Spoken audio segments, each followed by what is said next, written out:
Yazidi, I সীমার, তোমরা চেয়েছিলে আমার নামটা মুছে যাক, তোমরা চেয়েছিলে আমি যেন নিচু হয়ে যাই।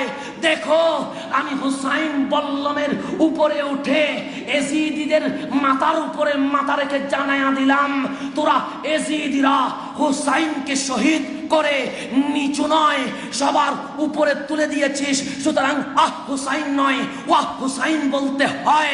আজকে এজিদিরা চেয়েছিল হুসাইন নিভে যাক, এজিদিরা চেয়েছিল হুসাইনের নাম কেউ না ধরুক, এজিদ মরে গেছে, হুসাইন জুটে গেছে। আজ নয় কিয়ামত পর্যন্ত হুসাইন থাকবে, আজ নয় জান্নাতেও হুসাইনের স্লোগান থাকবে। আজকে যে যাই বলুক, ফতোয়া চেয়ে দিক, এজিদ চেয়েছিল হুসাইন নিভে যাক, আমরা চাই হুসাইন আজও আছে, কিয়ামত পর্যন্ত থাকবে। দুটো হাত তুলে বলেন ইয়া হুসাইন, ইয়া হুসাইন, ইয়া হুসাইন তেরি সালাম হে, আই হুসাইন তেরি সালাম হে।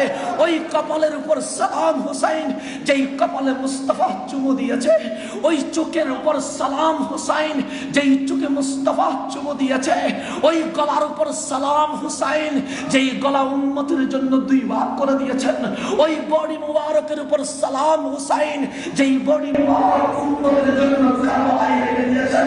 হুসাইন আপনার চুল মুবারক থেকে মুবারক পর্যন্ত সমস্ত বডি মুবারকের প্রত্যেকটা নুনের উপর সালাম, সেই নুন যেই নুনকে মুস্তাফা আপন মুখে তুলে দিয়েছে। এজিদ মরে গেছে, এজিদ জিতে গেছে, আমার হুসাইন জিতে গেছে, আমার হুসাইন জিতে গেছে। আজকে যারা এজিদকে ফজলত বলেছ, এজিদকে রহমতুল্লাহ বলেছ, দেখো রাজধানীর গৌসুল আজম মসজিদে ইয়া হুসাইন, ইয়া হুসাইন, ইয়া হুসাইন, ইয়া হুসাইন, ইয়া হুসাইন,